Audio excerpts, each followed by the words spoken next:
अगर आपने अब तक हमारे चैनल को सब्सक्राइब नहीं किया तो प्लीज़ सब्सक्राइब करें और बेल आइकन को ज़रूर प्रेस करें।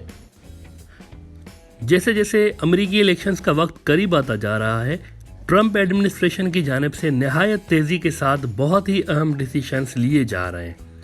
इस वक्त ट्रंप इंतज़ामिया इस कोशिश में है कि इलेक्शन से पहले पहले सऊदी अरब इसराइल को तस्लीम कर ले और सऊदी अरब का जो पाकिस्तान के साथ डिफेंस पैक्ट है वो इसराइल को दे दिया जाए। ऐसी भी रिपोर्ट्स सामने आई हैं। कुछ मुबसरीन का ये ख्याल है कि इसराइल और सऊदी की दोस्ती कराना ऐसे ही है जैसे पानी और आग की दोस्ती कराना हो, लेकिन ये ट्रंप साहब है, इनका तारीख से या कॉन्सिक्वेंसेस से कोई लेना देना नहीं है। इनके सामने बस इनका ऑब्जेक्टिव होता है और उसको इन्होंने अचीव करना होता है। ट्रंप इंतजामिया की जानिब से ऐसी कोशिशों का एक पहलू ये भी है कि एशिया में ख़ासतौर पर इंडो पैसिफिक कमांड जो है यूएस की, उसमें चीन को कमज़ोर करके अमेरिकी इत्तेहादियों को आगे लाना है।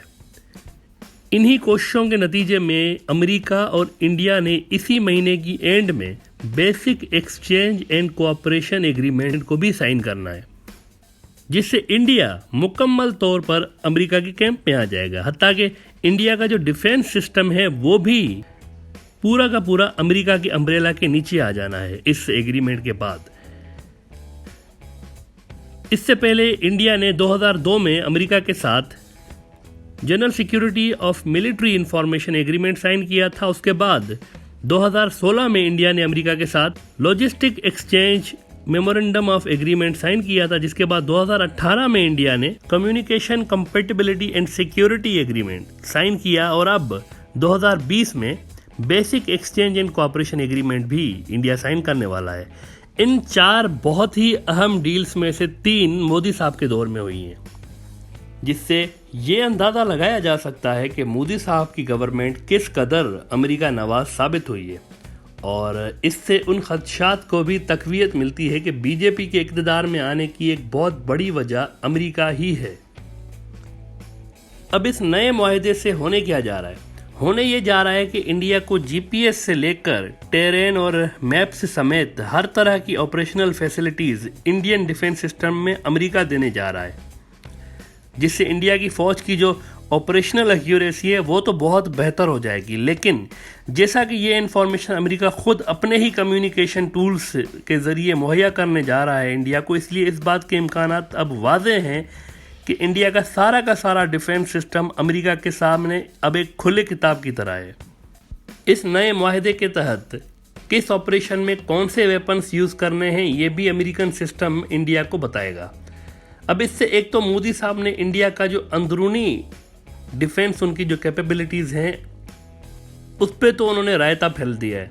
दूसरी जो सबसे अहम बात है वो ये है कि इंडिया और रूस के ताल्लुकात को मोदी साहब ने तकरीबन दीवार के साथ लगा दिया हुआ है, क्योंकि जिन वेपन्स पे अमेरिका इंडिया को गाइड करेगा उनमें से अक्सर वेपन्स जो हैं वो मेड इन रशिया हैं, क्योंकि माजी में और बल्कि अब भी रशिया इंडिया को सबसे बड़ा वेपन का सप्लायर रहा है। ये बात अलग है कि अब हालिया सालों में ये जो परसेंटेज थी रूस के वेपन्स खरीदने की ये बहुत कम हो चुकी है और अब इंडिया उतने वेपन्स रूस से नहीं ले रहा जितने पहले लिया करता था। लिहाजा अब इस लेवल की डील के बाद रूस का झुकाव पाकिस्तान और चीन के साथ मजीद गहरा हो जाना है और अब इंडिया को वेपन्स भेजना भी रूस के लिए ऐसा ही होगा जैसे रूस अमेरिका को ही अपने वेपन्स बेच रहा हो। इंडो पैसिफिक कमांड के इसी खेल के तहत अमेरिकी नायब सेक्रेटरी ऑफ स्टेट भी बांग्लादेश के दौरे पे आए और उन्होंने शेख हसीना समेत बांग्लादेश के अहम तरीन रहनुमाओं से मुलाकात भी की। इस दौरे की जो बुनियादी नुकात हैं अमेरिका की नज़र में वो ये हैं कि अमेरिका ख़ुद को बांग्लादेश के डिफेंस और सियासी मामलात में अहम रोल दिलवाना चाह रहा है, जहाँ पर इस वक्त चीन इंडिया को पछाड़ते हुए आगे निकल चुका है। यानी बांग्लादेश के जो सिस्टम है वहाँ पर चीन की बहुत अहम प्रेजेंस इस वक्त मौजूद है और इसको अमेरिका ने कम करना है। देखें, जब तक बांग्लादेश के अंदर इंडिया एक डोमिनेटिंग पड़ोसी का रोल प्ले करता रहा है अमेरिका को कोई फ़र्क नहीं हुआ, कोई फिक्र नहीं हुई।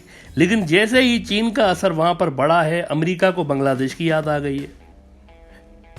इंडो पैसिफिक रीजन में अमेरिका की कमज़ोर होती हुई पोजीशन और चीन की कुव्वत को टैकल करने के लिए ये भी न्यूज़ सामने आ रही है कि इसी महीने के एंड में जब माइक पोम्पियो इंडिया आएंगे तो इंडिया के बाद वो श्रीलंका और बांग्लादेश का भी दौरा करने का इरादा रखते हैं। और ये 1 महीने के अंदर दूसरी बड़ी विजिट होगी किसी अहम अमरीकी ऑफिशियल की जानिब से बांग्लादेश की, जिससे आप हालात की संगीनी का अंदाज़ा लगा सकते हैं। इसके साथ ये भी नोट करने वाली बात है कि इसी महीने जब अमेरिका के deputy secretary of state Bangladesh के दौरे पर आए थे तो वो भी इंडिया से होते हुए ही बांग्लादेश आए थे। देखें, इंडिया भी इस वक्त काफ़ी डेस्परेट है कि चीन के मुकाबले में उसे अमेरिका का भरपूर साथ मिले। चीन ने इंडिया को अपने नेबरहुड में आइसोलेट कर दिया हुआ है। अफगानिस्तान के जो पीस टॉक्स हैं वहाँ से इंडिया आउट हो चुका है। बांग्लादेश के जो अहम प्रोजेक्ट हैं वो सारे के सारे चीन को मिले हुए हैं। वहाँ का सबसे बड़ा जो मिलिट्री इक्विपमेंट का सप्लायर है वो चीन है। श्रीलंका के पोर्ट्स जो अहम तरीन पोर्ट्स हैं वो चीन के पास हैं। और नेपाल का तो वैसे ही शदीद क्लैश जारी है इंडिया के साथ सरहदी इलाकों को लेकर। शायद कभी भी इंडिया इतनी बुरी पोजीशन में नहीं रहा अपने ही पड़ोस में। और इंडिया की 73 साल की तारीख में पहली बार ऐसा हुआ है कि इंडिया अपने पड़ोस में इतना कमज़ोर हुआ है। इंडिया की इस कमज़ोर पोजीशन के बाद इस रीजन में चीन के मुकाबले में अमेरिका के डायरेक्ट खुद एक्टिव होने के पीछे जो वजह है उसको समझना कोई ज़्यादा मुश्किल बात नहीं है। यहाँ ये भी दिलचस्प बात है कि बांग्लादेश के अपने हालिया दौरे पे सिर्फ अमेरिका के डिप्टी सेक्रेटरी ऑफ स्टेट ने ही शेख हसीना से मुलाकात नहीं की, बल्कि माइक पोम्पियो ने भी उनसे फ़ोन पे बात की है। ये भी न्यूज़ आ रही हैं।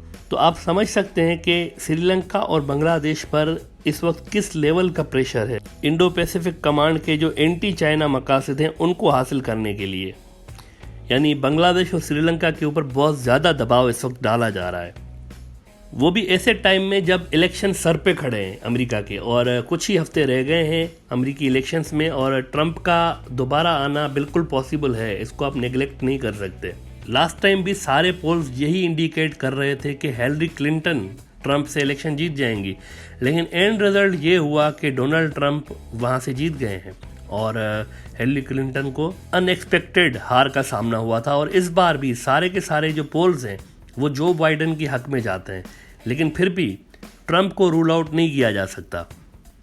लिहाजा अब देखना यह है कि इलेक्शंस आने तक अमेरिका बांग्लादेश की कितनी फेवर लेने में कामयाब हो जाता है। इस सिलसिले में इस महीने के एंड में जो माइक पोम्पियो का बांग्लादेश का अगर दौरा होता है, जिसके चांसेस बहुत ज़्यादा हैं, तो वहाँ पर ये चीज़ें क्लियर हो जाएंगी कि बांग्लादेश किस लेवल तक अमेरिका को फैसिलिटेट कर सकता है। अलबत्ता ये अंदाज़ा ज़रूर लगाया जा सकता है कि बांग्लादेश के जो चीन के साथ ट्रेड और मिलिट्री रिलेशंस हैं जिस लेवल के, उनको देखते हुए ये कहा जा सकता है कि चाइना से बढ़कर अमेरिका को फैसिलिटेट नहीं कर सकता बांग्लादेश, क्योंकि बड़ा ज़बरदस्त मोमेंटम एक बना हुआ है चीन और बांग्लादेश का। इसको बांग्लादेश डिस्टर्ब नहीं कर सकता, लेकिन साथ ही बांग्लादेश अमेरिका को भी मुकम्मल तौर पर मायूस नहीं कर सकता। लिहाजा सिचुएशन बहुत ही दिलचस्प है इस वक्त। और इस खित्ते के कई ममालिक इस रीजन के जो हैं वो बांग्लादेश की तरफ देख रहे हैं कि उसका रेस्पॉन्स क्या होता है। इन दोनों कुव्वतों के बीच में बांग्लादेश किस तरह से अपने आप को बैलेंस करके चलता है।